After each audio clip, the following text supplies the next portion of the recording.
Last night, Jayden Daniels and the Washington Commanders offense lit up the NFL world on Monday Night Football, taking down the Cincinnati Bengals on the road for a 38-33 victory on primetime football. Man, it was a hell of a moment that we got to share right here on the Commanders Report Watch Party. So make sure you guys click that thumbs up icon. If you had fun last night watching Jayden Daniels really break out to become a legitimate star quarterback in the National Football League in his third ever NFL game. The future's extremely bright here in Washington, so if you're optimistic and you're excited and you had some fun last night, make sure you get today's show started by clicking that thumbs up icon.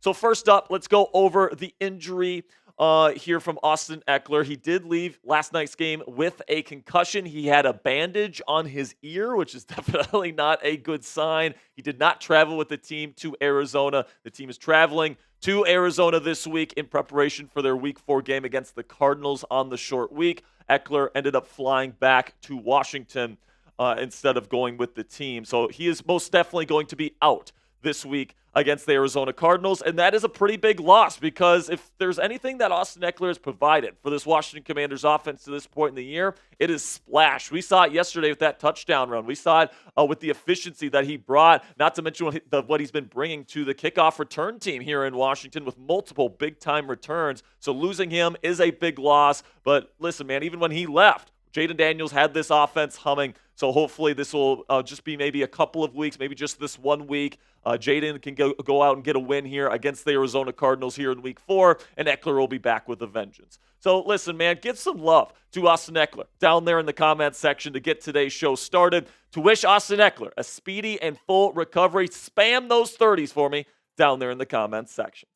So I got 5 takeaways after watching the film from last night that I want to go over with you guys. The first one has to do with Jayden Daniels, and this kid is a straight-up assassin. All right, you take a look here at his passing chart. That is a hell of a lot of green and not a whole lot of white right there. You got the 2 touchdown passes on there, lots of throws to the right. And, you know, I'm hearing some people saying, oh, he's not throwing in the middle of the field because it's not in between the hashes. I think that's kind of silly. It doesn't have to be in between the hashes in the National Football League to be considered in the middle. I thought Jayden Daniels targeted the middle of the field really effectively. And something to keep in mind here, guys, and something that really impressed me looking at this passing chart and looking at the film, is that he was 7 of 7 in the intermediate part of the field. 11, or I think it's 10 to 20 yards down the field here, or 10 to 19 yards down the field, the intermediate part of the field. He was absolutely money. 7 of 7. He converted on every single 4th down. He came up clutch both with his arm and his legs. He was super, super poised in the pocket. He was throwing accurately down the football field. He was making big plays when he needed to make them, man. And is this crazy to say right now, guys? Because I was thinking about this last night. Could you make an argument right now that Jayden Daniels is already a top 10 quarterback in the National Football League? Based on his performance in these first 3 weeks, I'm not sure if I could name 10 quarterbacks that I would definitely take over Jayden Daniels, because Jayden can beat you in every way imaginable. He doesn't turn the football over. He can beat you with his mind. He can beat you with accuracy down the field. He can beat you with his legs. He just makes big plays all the time, and he can do it in a bunch of different ways, and he makes defenses cover every single blade of grass. So for me personally, I don't think it's that crazy. If you want to say he's a top 10 quarterback in this league already, I think you have an argument to say so. So what say you guys? Let me know down there in the comments section. Is Jayden Daniels already a top 10 quarterback in the National Football League with his immense talent? Give me a yes or a no for today's pinned comment. YouTube's going to throw you an ad break here in just a couple of seconds. When that happens, take advantage of that time by giving me a yes or a no to today's pinned question. My second takeaway after watching the film from last night is that Luke McCaffrey, I think, has solidified himself as this team's number 3 receiver. Now, if you watched our draft coverage here on the Commanders Report this year, you guys would know that I was a little bit skeptical of Luke McCaffrey. I didn't think his film at Rice last year was all that impressive, but he does have a very good connection with Jayden Daniels. Last night, he had 3 catches for 44 yards, and I think that he has solidified himself here as Jayden's number 3 receiving target. Terry McLaurin, of course, is the number 1. I think Noah Brown has done a really good job these first 2 weeks getting open, making some big splash plays when his number is called. Then Luke McCaffrey on that 4th down and 2 early in the football game, Jayden hits him.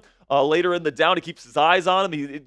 These guys have a good connection, man. So I'm very excited to see what Luke McCaffrey's going to be able to do in this offense. He's already showing out here early on in his NFL career, and I think that this connection's only going to get better between rookie quarterback and rookie receiver as the season goes on. Now, coming up here on the Commanders Report, 3 more Week 3 takeaways from this pivotal Monday Night Football matchup between the Washington Commanders and the Cincinnati Bengals, kind of putting a bow here on Week 3. But before we get into those last three takeaways, let's have a word from our sponsor here at ZBiotics. And folks, we all have busy lives these days and can't afford to waste a day stuck on the couch because of a few drinks the night before. ZBiotics Pre-Alcohol is the answer we've all been waiting for. Pre-Alcohol is the world's first genetically engineered probiotic. It was invented by PhD scientists to tackle rough mornings after drinking. When you drink, alcohol gets converted into a toxic byproduct in the gut. It's this byproduct, not dehydration, that's to blame for your rough next day. Pre-alcohol produces an enzyme to break this byproduct down in your gut. Just remember to drink this probiotic before drinking alcohol, drink responsibly, and get a good night's sleep to feel your best the next morning. As you guys know, I don't drink alcohol, but I work with a lot of people that do, especially on NFL Sundays. And let me tell you, working with Joey on Monday after he drinks pre-alcohol on Sunday mornings makes my life a whole lot easier. Okay, so you take a look here of what you're going to get when you order ZBiotics. You're going to get this nice little packet right here. And, we open up the packet, you get a nice 6-pack of vials in there. And what you do is you take one of the vials, you drink it before you start drinking alcohol, and then it's going to make you feel better the next morning. Okay, guys, so it's just that easy. See for yourself today when you go to zbiotics.com/chatsports. You can also scan the QR code on the screen right now to get 15% off your first order when you use ChatSports at checkout. You can also sign up for a subscription using my code so you can stay prepared no matter the time or occasion. ZBiotics is backed with 100% money-back guarantee, so if you're unsatisfied for any reason, they'll refund your money, no questions asked. Remember to head on over to zbiotics.com/chatsports and use the code CHATSPORTS. It's one word, all caps, CHATSPORTS. It's right down there in the bottom of your screen right now at checkout for 15% off. Thank you to ZBiotics for sponsoring today's edition of the Commanders Report.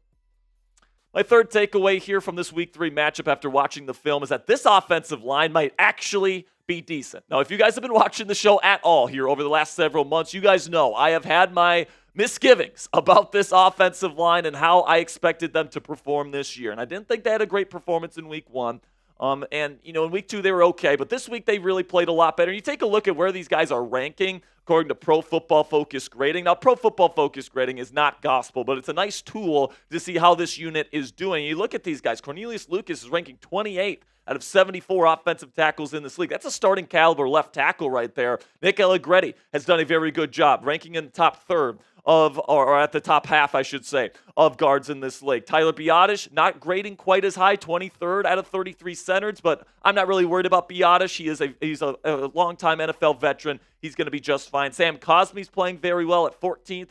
Overall ranking at the guard position. Then Andrew Wiley, at least in terms of Pro Football Focus grading, is doing okay at 39th out of 74. So this is a unit that is decent, and it's not the worst in the league like it was last season. Last year, this offensive line couldn't stop a nosebleed, all right? And there's certainly moments that are not great for this Washington Commanders offensive line. I certainly think that this unit is limited, but I do think that they are doing the best that they can right now, and at least we can say they're not the worst unit in the National Football League, which of course is good news for Jayden Daniels and the Commanders offense. Now, something I want to talk about specifically when it comes to the offensive line today is who should be the long-term left tackle, because right now the Commanders are kind of giving Cornelius Lucas and Brandon Coleman pretty much equal share of the reps right now at left tackle. Right now, Cornelius is outperforming Brandon by pretty much 20 PFF points here, 68.0 compared to 48.8. You look at the film, and I do think, especially when you look at the film and you look at the footwork, you look at the technique, I do think Cornelius Lucas maybe isn't quite as physically gifted as Brandon Coleman, but the technique is a lot better. You look at his pass blocking grade so far, man. Cornelius Lucas is at an 81.9. That's one of the highest in the National Football League. And then Brandon Coleman has one of the worst pass blocking grades. He allowed a sack yesterday against Trey Hendrickson, a 34.3 PFF pass blocking grade to this point. So right now, I do think Cornelius Lucas is the better option at left tackle. But to be fair to Brandon Coleman, he is getting in there, and I do think he has had some good reps, especially in that game against the Cincinnati Bengals. He had some really nice blocks as a run blocker. He had some good, decent reps here against as a pass protector, but I still think Coleman is a work in progress, whereas I think Cornelius Lucas is more of that guy that's actually getting the job done for this offensive line here in Washington. So let me know down there in the comments section, who's the better left tackle? And by season's end, who do you think should be getting all of the team reps at left tackle? Type CL for Cornelius Lucas, or would you rather go with Brandon Coleman, the rookie out of TCU? Type BC if you'd rather go with him. My fourth takeaway is that Jonathan Allen and Daron Payne are still quiet. Talked about it last week where, these guys are just not showing up. I mean, the Commanders are paying these guys $162 million combined on their current contracts, and they're supposed to be the foundation of the Commanders' offense. And despite that, in Week 3, look at these grades against the Cincinnati Bengals, man. A 49.7 for Jonathan Allen. That is unacceptable. And then Daron Payne is a much higher at a 53.0. These are supposed to be your two best defensive players, and neither of them have a sack through the first 3 weeks. That is absolutely why this Commanders defense has been slow out of the gate, because the players that they're giving money to and they're expecting to be big-time players are not showing up. In fact, the Commanders have 4 sacks right now. These guys have 0 of those sacks. Even Javonte Jean-Baptiste has 1. You're telling me Jonathan Allen can't get 1 sack for me, man? At this point, right now, Jonathan Allen has been the type of guy that has expressed his frustration with the Commanders. He has expressed that he might want to play for a team that's ready to win a Super Bowl now.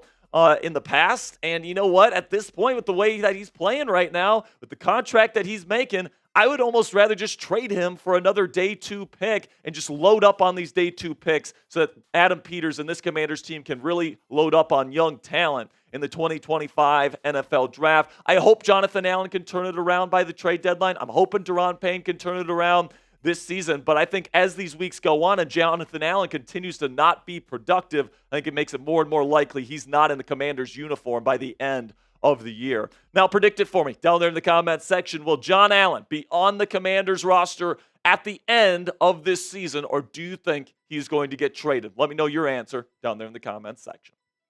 My final takeaway from this one is you got to stop putting Mike Sainristil on the outside, man. He's not built for it, plain and simply. In my draft evaluation of Sainristil, I made it abundantly clear. I do not think this guy can play on the outside. Unless you're really playing like off coverage heavy, quarters heavy, I don't think that he can even survive out there. And that showed yesterday when on that rep where he was one-on-one against Jamar Chase, and it was absolute burnt toast. It wasn't even close, man. You look at his build here, he's very, very small for a cornerback, right? So if you're somebody that's smaller and you're going to be playing outside corner, you have to have elite long speed. And that's not something that Sainristil has. He has really good short area quickness, which is why he's so good in the slot. But, if you have that combination of a lack of size and a lack of elite long speed, you're just not going to hold up, especially against number 1 legit elite receivers like Jamar Chase on the perimeter. And Sainristil needs to be playing full-time in the slot from now on.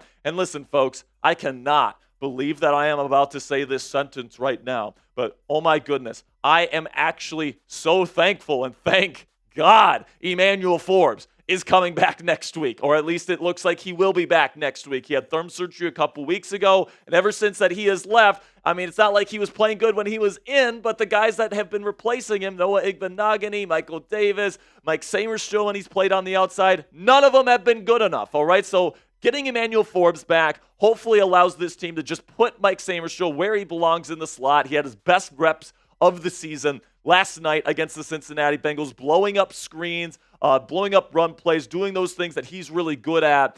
So hopefully bringing back Emmanuel Forbes on the outside, it maybe doesn't fix your cornerback problem on the outside, but at least it gets you to put Mike Sainristil back in the slot. All right, guys, that'll be it for my thoughts on today's show. Tomorrow, it's going to be Commanders Report Live starting at 5 p.m. Eastern Time. It's going to be me and Joey Peterson. We're going to be previewing this week's matchup against the Cardinals, the latest news and rumors surrounding the Washington Commanders as well. So make sure you guys click that subscribe button right now. And until next time, go raise some hell.